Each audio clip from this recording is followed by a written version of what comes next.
สบายดีทุกคนเด้อมาอยู่กับซองแจ็ค PMC เนาะวันนี้เนาะอาจารย์จะมาเทศด้วยงบ5เหรียญเนาะ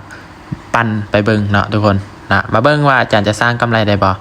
โอเคทุกคนเนาะแห่งขายมาแห่งเนาะตอนนี้เนาะแน่นอนทุกคนแน่นอนเลยอาจารย์ต้องขายเนาะเดี๋ยวนี้โอเคขายไปนึงทุกคนแห่งขายมาโอ้เส้นตัดลงอีกทุกคนเนาะเส้น SMA5 ตัดลงทุกคนเห็นบ่โอ้มั่นใจทุกคนเอาเลยจังได๋ก็วินนะเพราะว่า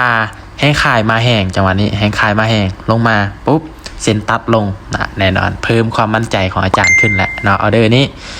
โอเคน่าจะบ่มีปัญหาอาจารย์ว่านะลงไม้ยาวแล้วลงไม้ยาวแล้วเดี๋ยวนี้เนาะโอเค4 3 2 1ไม้แรกนะทุกคนก็ถือว่าสร้างกำไรได้เนาะมาเบิ่งออเดอร์ต่อไปทุกคนเนาะออเดอร์ต่อไปอาจารย์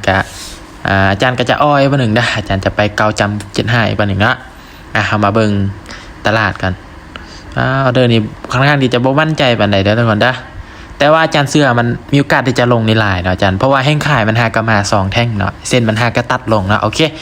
เดินนี้ตามขายบันนึงโดนขายบันนึงเนาะตามขายบันนึง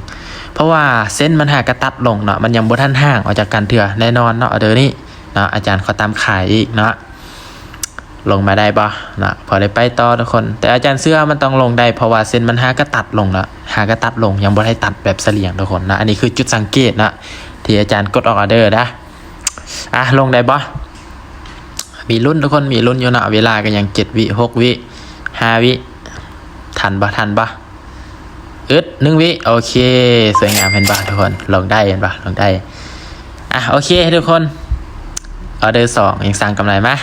เริ่มต่อไปอาจารย์เข้าไป12นะ12เลยเข้าไป12ก่อนนะเซฟทุนไว้ก่อนเนาะเบิ่งว่าจะสร้างกำไรได้ป่ะโอเค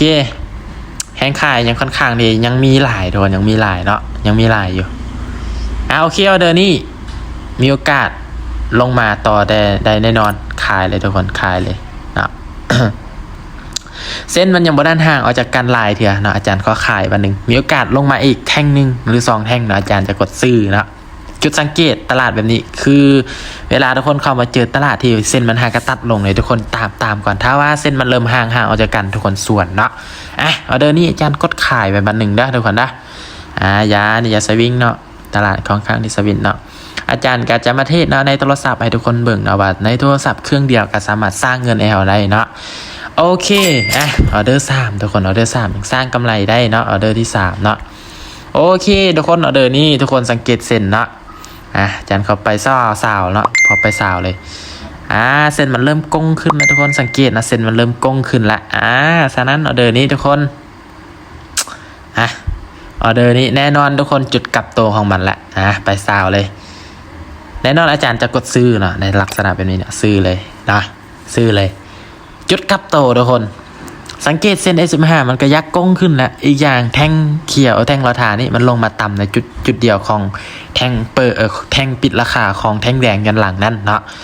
โอเคขึ้นเขียวงามๆทุกคนเนี่ยจะเป็นออเดอร์ที่4นะออเดอร์ที่4อาจารย์ไปซาวเลยนะคือเป็นออเดอร์ที่ค่อนข้างที่จะมั่นใจอยู่นะค่อนข้างที่จะมั่นใจเพราะว่าเป็นจุดกลับโตเลยมันจะเป็นคือตัว V นะทุกคนจะเห็นลักษณะแท่งเขียนแบบนี้ลายนะมันจะเป็นตัว V ได้เลยวันได้โอเคทุกคนเนาะสร้างกำไรได้นะออเดอร์ที่4ทุกคนมาเบิ่งออเดอร์ที่5นำกันเด้อเน็ตซ่าโทรศัพท์อาจารย์หล่อนละแป๊บนึงแล้วทุกคนแป๊บนึงอาจารย์ลงไปแตะถึงเนาะค้นหาแบบนี้ทันปะออเดอร์นี้ทันปะโอ้บ่ทันวะ เมื่ออาจารย์ลงไปกดถึงนะไปกดถึงวันแป้นพิมพ์นะโอเคเป็นอย่างทุกคนรอท่าออเดอร์ต่อไปอาจารย์ขอรีบันหนึ่งก่อนโอเค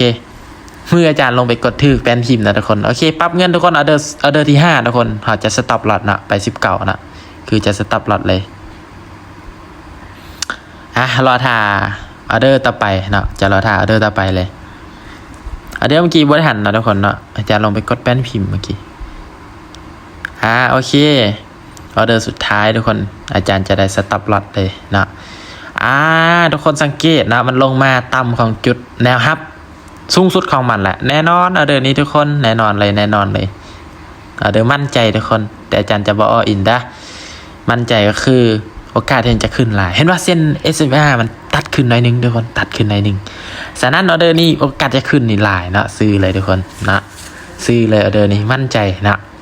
เส้นตัดขึ้นทุกคนเส้นมันตัดขึ้นแล้วดินะโอกาสจะขึ้นนี่หลายขึ้นทะลุได้ปะขึ้นทะลุ2เส้นนั้นงามๆนะเดือนนี้ขึ้นเขียวงามๆแล้วจังใดกวินนะจุดนี้คือมันลงมาต่ำจุดแนวรับเก่ามันแนวเก่าคือจุดแนวรับสูงสุดมันทุกคนต้องตีแนวรับและแนวต้านเป็นทั้งลุ่มแนวรับทั้งเทิงแนวต้านเนาะทุกคนเนาะ